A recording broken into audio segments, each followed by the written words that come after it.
Welcome to Systemize Your Success. I'm Dr. Steve Day. Today, I want to walk you through one of the most powerful things that we use in our business, and that is how we turn process maps into delegatable, manageable projects that mean that anybody or any team of people can do work consistently without your involvement. This is something that, as a small business owner, you can use to get stuff out of your head in a super reliable and consistent way. That means that when you hand over tasks, you don't have to micromanage. You can literally hand over the entire end-to-end process and have somebody do it exactly the way you would do it without your involvement. When you have a bigger team, it allows you to coordinate those people working together on a project and make sure that work happens seamlessly. And again, without you getting dragged in and having to fill in the gaps and join up the dots. It allows you to get things that are currently in your head, the decisions, the timings, everything about the way your business works, and get it down a way that other people can use. However, most people use process mapping simply to brainstorm, to show the world what you're doing, whereas we use it to actually delegate work. And that is why Perfect Process Pipelines technique, which is what I'm about to describe, is one of the most powerful things we've ever created in our business. And I want to share it with you today. So the question is this: how do entrepreneurs like us, who don't have an endless supply of cash, how do we leverage the best apps, virtual assistants, automation tools, and systems to scale our businesses, increase our profits, and have more time to do what we love to do each day? That is the question, and this podcast will give you the answer. My name's Dr. Steve Day, and this is Systemize Your Success. Okay, so I started learning about process mapping and flowcharts and systems analysis and design, as it's called, back in the late 2000s when I was studying computing at university. And it's one of the areas I really enjoyed. The fact that I could literally turn an entire business into a map that anybody could read, who obviously had some basic understanding of flowcharts and process mapping, was just remarkable to me. And it allows you, when you've got this mindset or this logical brain that I have when it comes to this sort of things, it allows you to actually then see where the bottlenecks are, identify where improvements could be made. And so if that's not you, if you don't have those skill sets, then don't stop listening, because it doesn't need to be you and your business that implements this, that actually uses this as a powerful tool. You just need to be aware that you need it. And then you can either find somebody who already knows how to do this stuff, or train somebody within your business, or hire somebody new and train them up in order to do this for you. But ignoring this and trying to just wing it and not have a structured way of mapping out the more complex parts of your business there's too much to interpretation. It leaves too much for people to do it their way rather than doing it the right way or the best way that you know right now.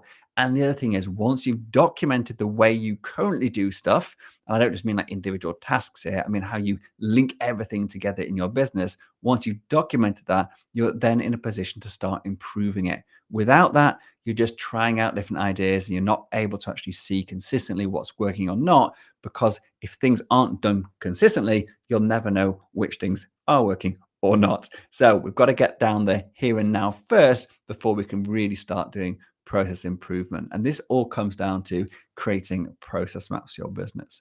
Now, if you're new to process mapping entirely, process maps are a way of mapping out all the different tasks in your business, how they link together, when they should be done, who should be doing them, how they should be done, and to put that in an ordered and standardized way in order for anybody in your business to actually be able to understand what's happening, why it's happening, how it connects with other parts of your business, automations, other people, other teams, other processes, other process maps, how that all links together. And it allows you to then get that sort of 10,000 foot view on the whole business, but then going down into the systems within your business. And this may be a system for onboarding new clients. It could be your marketing system. It could be your system for delivering your services, a system for creating new leads, whatever it is in your business, a system for paying your bills, for doing reconciliation in your accounts, whatever processes, whatever systems in your business,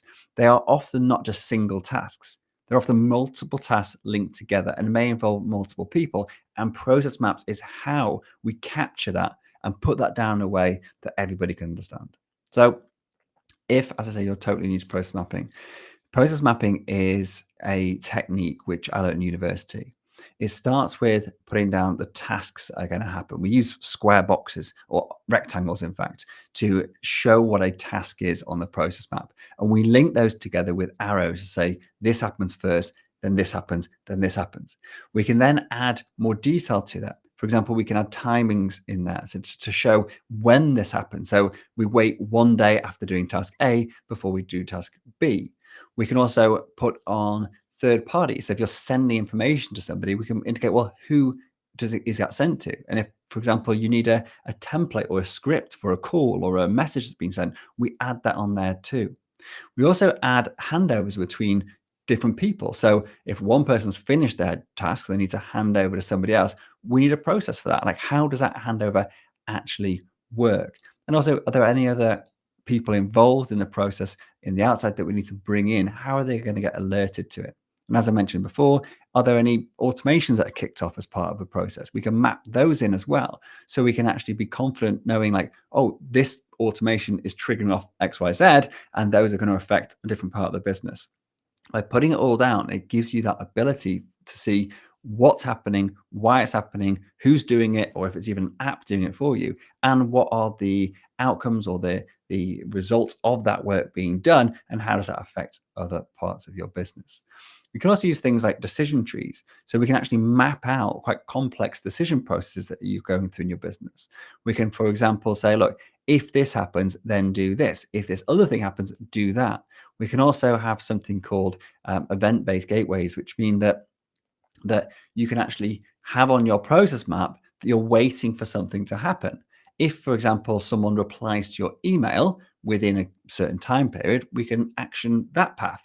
But if we get to 7 days after whatever the previous task was, and no one's actually responded or done anything, we then go down a different path. And those types of gateways can be quite powerful because it allows you to put in the different possible events that happen and actually show what do we do in light of whatever it is the next step is. We don't always know what that's going to be. Things don't often in business, or don't always in business, run in a nice linear fashion. I mean, creating systems would be incredibly more simple if everything just happened A, then B, then C, then D, then E, and there was no variation to that. But we all know as business owners, that's not how reality looks like, or what reality actually looks like, because often you'll be thrown a skew ball, or somebody won't do what they're meant to be doing and they'll need to be chased up, or or they just won't do anything, for example, or you won't get a response for something. And we need to be able to capture and to map out what we do in all of those scenarios. You may also have situations where, for example, if you're looking to going forward with a deal, there'll be some analysis going on. And what happens if it's a perfect analysis and we're going to go ahead? That's pretty easy. But what happens if it's somewhere in the middle? We need to go back and get some more information, or do a bit more research or digging to find out if it's going to work out, or maybe it's just an absolute no-go, and we can have a path for that as well. Process maps allow you to map all of this type of stuff out, to be able to get all of these decisions that you're currently having in your head down in a way that other people can do them for you. This enables you to remove yourself from the day-to-day management of even the most complex business processes. This is how bigger businesses do it. And a lot of small business owners think they don't need it. They're not at a stage where it's something that's going to be valuable to them. But conversely, the earlier you do this, the quicker you get the hang of this. So when you are growing, then you are growing with systems, with processes that are mapped out. So it's much easier for you to scale. But B, it also allows you much, much earlier to remove yourself from so much of that micromanagement that a lot of business owners end up having to do, pushing people forward, chasing people up, assigning the next task, passing it from one team to the other, all these annoying things, which really are not your highest value work as a business owner, but you're forced to do it or compelled to do it because there isn't a better way of doing it. Process maps are that better way. They are a way that allow you to do all of those things without you having to be there to do it, because you've already made those decisions. And business changes. So the great thing about having things mapped out is not that it fixes things in stone and that's the way it's always got to be forever. Quite conversely, yes, it gives you that consistency now. This is the way we're doing it now. But because it's mapped out, when you do want to make a change, there's somewhere to actually document that really quickly and easily to make sure that now going forward, that is the you've figured out for whatever reason, you want to make that change. And now because it's documented, it's really easy to roll that out over everybody in your team or your organization that are doing it. Process maps give you that flexibility, but also the consistency as well. So we have developed, or I have developed over the past few years, a technique called the perfect process pipelines methodology. And it's about turning process maps, which are all the things I've just described, which are incredibly powerful in their own right, but often end up being mapped out, spending days or weeks even mapping out your business, sticking on either a whiteboard in your office, or people often do it with post-it notes and with arrows between on a whiteboard, or you might use a process mapping software like we do called Lucidchart, or Draw.io for a free version from Google. Now, these are all great ways of actually getting stuff out of your head and showing everybody what's happening right now. But the real challenge that most businesses face is that that's all they are. They're a great way of showing the state, showing the here and now. This is what's happening now, but they don't become part of everyday work. They're not the way in which you delegate work, and they're not brought into your task management and delegation. So that, yes, they're there if people go and look for them.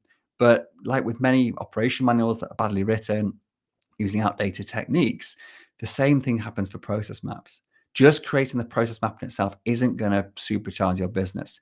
It might give you some clarity, it might bring the team together, but it doesn't actually help really organize things on a day-to-day basis, because people will only refer to things when they feel like process maps or operational manuals, when they feel they don't remember what it is they're meant to be doing next. And what we need to try to do is to break that habit so that people use operational manuals and process maps as part of their daily work. So it actually dictates how they work every single day. Therefore, meaning people aren't relying on memory and often obviously making mistakes or missing stuff out because they don't remember every single detail. If we can turn that process map into something that allows the management of your work on a daily basis, it's something quite remarkable. And that's what perfect process pipeline is all about. So first off, just to walk you through the process quite quickly, we map out using, in our business, BPMN, a business processing mapping notation, and there's version 2.0 if you're interested. This is an industry standard way of mapping stuff out. And the great thing about using an industry standard method over my original or first attempt at doing process mapping is that if you use something that's standardized, it means that you're not having to reinvent the wheel. You're not having to think up, color codes or keys, or, oh, I'm going to use this symbol for this or this color for this. There's a set way of doing something like process mapping that has been thought about by very clever people for a very long time. So we can jump on the back of all that hard work because it's totally public. There are massive amounts of free training available for you to learn how to do process mapping using a standardized technique like BPMN 2.0. And what that allows you to do is to make sure that you're future-proofing your business as well. Because if you start by creating, and this is what we did in the early days, so I've learned this the hard way. I started by creating process maps, sort of relying on my memory from my computing degree 20 odd years ago.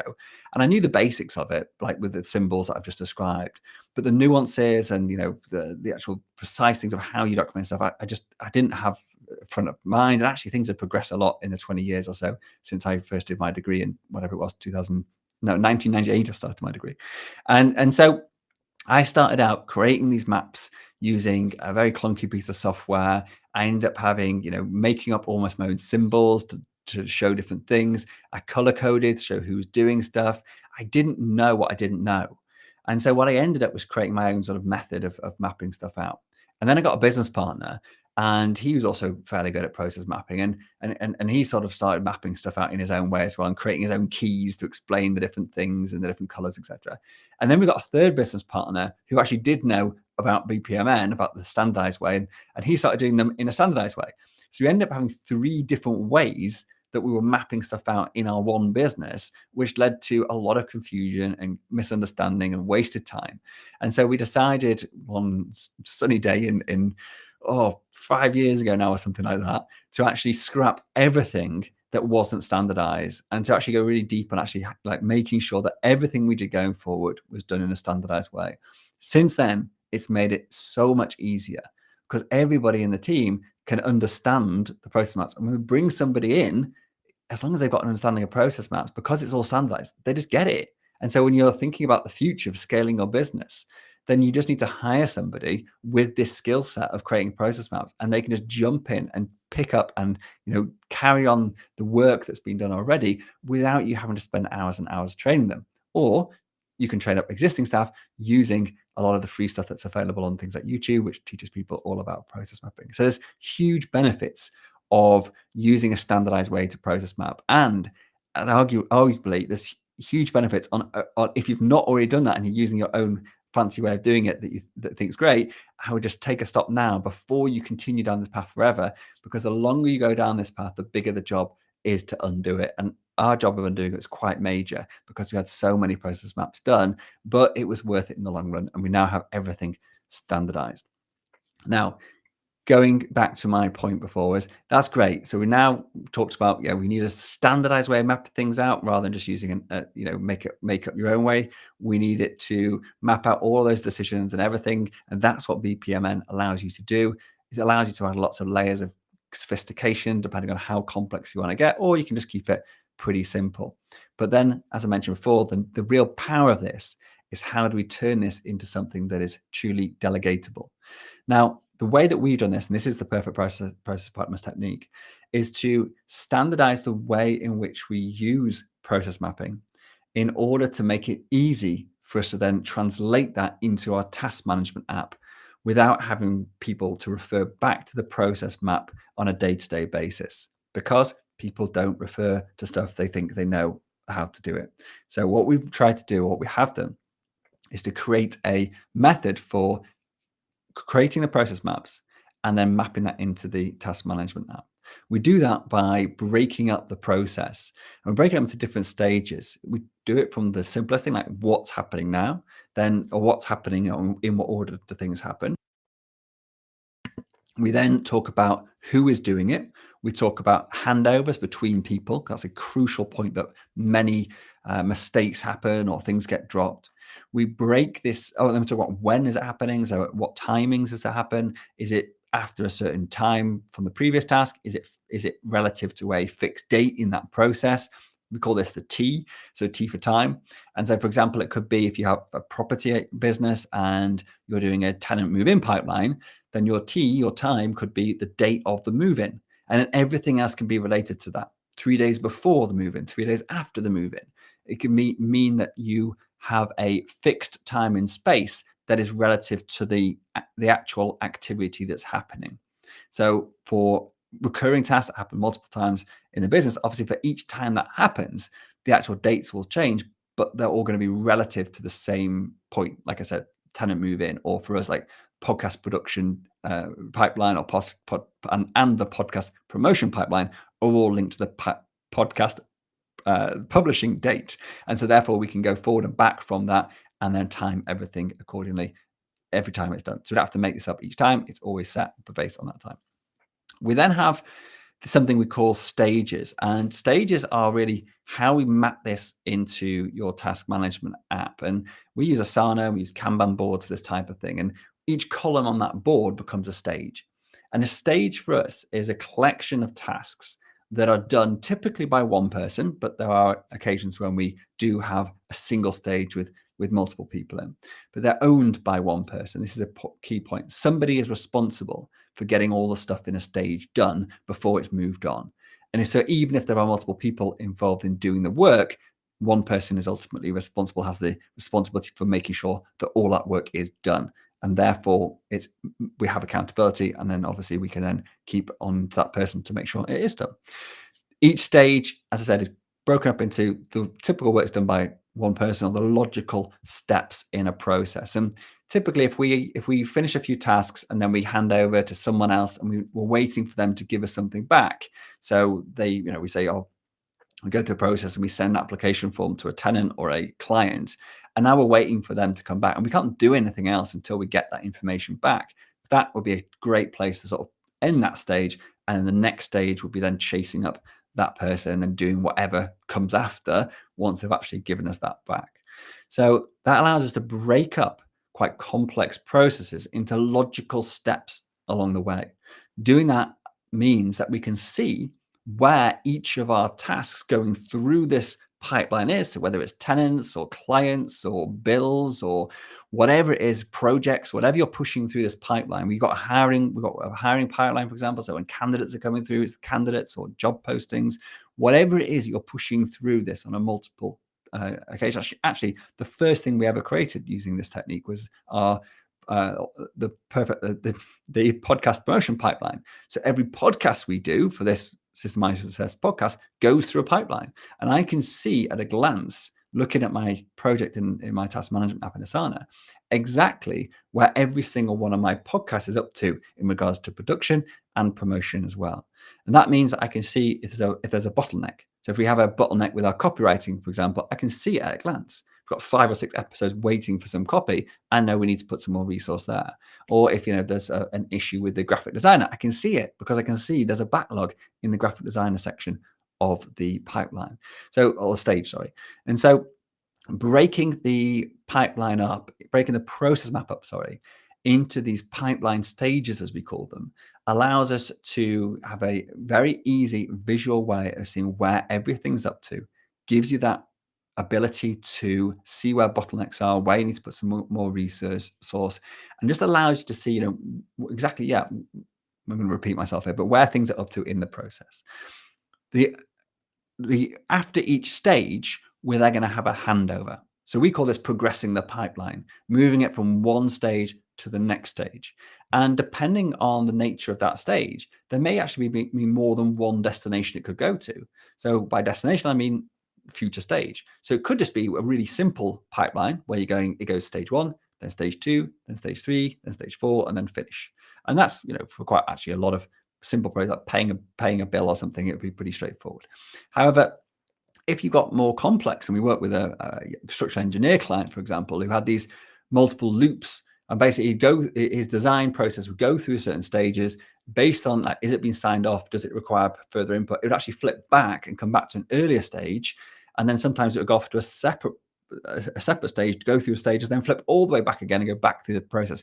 So it was quite a complex process that had even though the same sort of things happened in the same sort of order, there was lots of possible branches, and there was also looping back. So actually repeating parts of the process. So we design it once, we get approval, we move on, we realize there's an error, we come back, we do a bit more design, we go forward, etc., etc.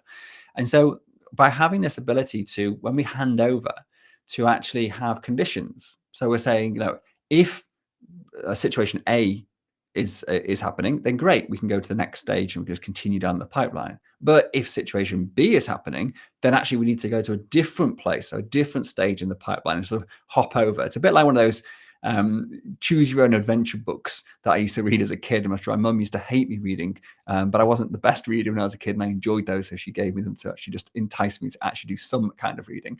But those books, basically you get to the end of a page, and then you go, look, if you want to go left down the dungeon, turn to page 74. If you want to go up the stairs into the forest, go to page 102 or whatever.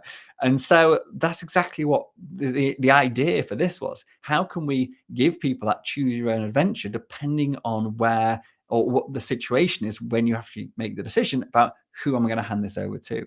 So documenting that allows us to be really flexible with these pipelines. So yes, it's a fixed linear thing. And in the early days, before I figured this part of the puzzle out, I could only really apply them to things that happen in a very linear, straightforward fashion. But I've worked with dozens and dozens, probably over 50 clients now working on pipelines. So I've seen lots of different scenarios, and I've worked through the challenges of applying pipeline methodology to all these scenarios. And that's where these sorts of ideas came from. So we've got our stages. At the end of each stage, we're going to hand over, we call it progressing the pipeline, onto either the next stage or a different stage based on our criteria that we can set up and decide on. And so then we've now got, just to sort of summarize where we're up to, we've got a mapped out process, which has been mapped out in a standardized way so anybody can understand it. we've just applied this principle of breaking this up into stages. And for this, if you're into process mapping, we use pools to do this, to break it up, and swim lanes within those pools. If you're not familiar with those words, don't worry. There's basically, this is how we group the tasks together. And each of those stages would be owned by somebody. They would be responsible for getting it done and making sure that anyone else doing certain tasks in that stage, that they are actually going to finish the work as well. And they are the person that's accountable for doing it. And then at the end of each stage, we then hand it over to whichever the next stage is. And within those stages, we've dictated what tasks are going to be done, so the what, who is going to do each one, when is it going to be done. And so we actually have a really clear picture within each stage of exactly what is happening. And just to be clear, on each of these what tasks, each of the tasks happening, we actually create an operations manual with a video guide and our didact method, which I've discussed at length in previous episodes.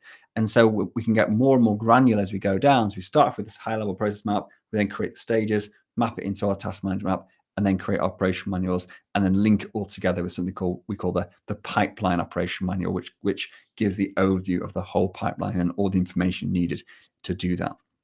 So now we've basically mapped out our main process. The next challenge that we faced was these complex chasing up scenarios, which you will have in your business even if you're not aware of them. And this is the kind of thing which is typically just done badly. It's difficult to document using traditional techniques because it can be something like this. Okay, we're going to send over this request for information from our client. Let's call it Acme Company. And then we say, okay, if Acme Company doesn't get back to us within 2 days, we're going to send them another message. Then we're going to wait 3 days and send them another message. If they come back to us and they haven't provided all the information that we've got, we're going to send them another message. And then we're going to sort of restart the process of chasing them up again. When you try and map out that kind of chasing up process with all of these, wait 3 days, send this message, wait another 2 days, if they reply, it gets really messy. And what I ended up having was quite big process maps with these horrible sort of looping, chasing up scenarios. And I just thought there must be a better way to do this. And so I spent quite a long time, like literally quite a long time. I mean, like days and days, figuring out how to create a single process that would cover any type of scenario for chasing up. So it doesn't matter how many times or how many messages you want to send out, how long you're going to wait in between each one. We use what's called the chase up loop actions in order to manage that. So on our process map, we just have a single box that just says chase up whatever the work is, chase up the application form. It's called a chase up loop. And that chase up loop then has an associated document which maps out all of the different stages. So the first time we send a message, we use this template. Then we wait X number of days. Then we send this template. Then we wait X number of days and this template. And what that allows us to do is to get all that complexity, put it in a really simple document that anybody can read and understand. It's just it's an operations manual for the chase up loop process. So if you're familiar with our operation manual technique, it's just a sophisticated operation manual that applies to this chasing up process. And then for the process map point of view, it just simplifies the whole thing. It means that like we just can do these chasing up tasks really complicated without it messing up the whole flowchart, stop people getting confused. And then really importantly, we can then have a what happens if scenario. So if this person gets to the end of the chasing up process and we predefine like how many messages they're going to get sent out and et cetera, if they get to the end of that and they've still not got the information from the person they're trying to get it from, or could be from another member of staff that's going to be doing some work and they haven't done it yet. So you can chase up members of staff using these. But at the end of all that, you still haven't got anywhere. We want a catch-all. And so that's often escalate to manager, or it could be, for example, I've got a client that uses this for when they have a tenant that applies for a property, or multiple clients that use this, in fact, when they've got a tenant that applies for a property and they try to get them to get the deposit and to sign the forms. Well, they're only going to wait so long until they offer that room to somebody else. So in their process for that particular onboarding a new tenant, they would send out the request for the deposit. They would then remind them on a regular basis, every 6 hours or every couple of days, whatever it is. And at the end of, say, 3, 4, 5 days, whatever they've decided, a predetermined time, they go, we'll just get rid of them. So they just send them a message saying, sorry, you didn't get back to us in time. We've offered this room to somebody else. And it closes the loop. They get that tenant is now removed from the pipeline, and then whoever is next in the pipeline comes through. So again, it allows us to create all of the complexity in a simple way so that you as the business owner don't have to go back and say, when your staff member comes to you, say, oh, I've tried to contact this person 3 times, what should I do now?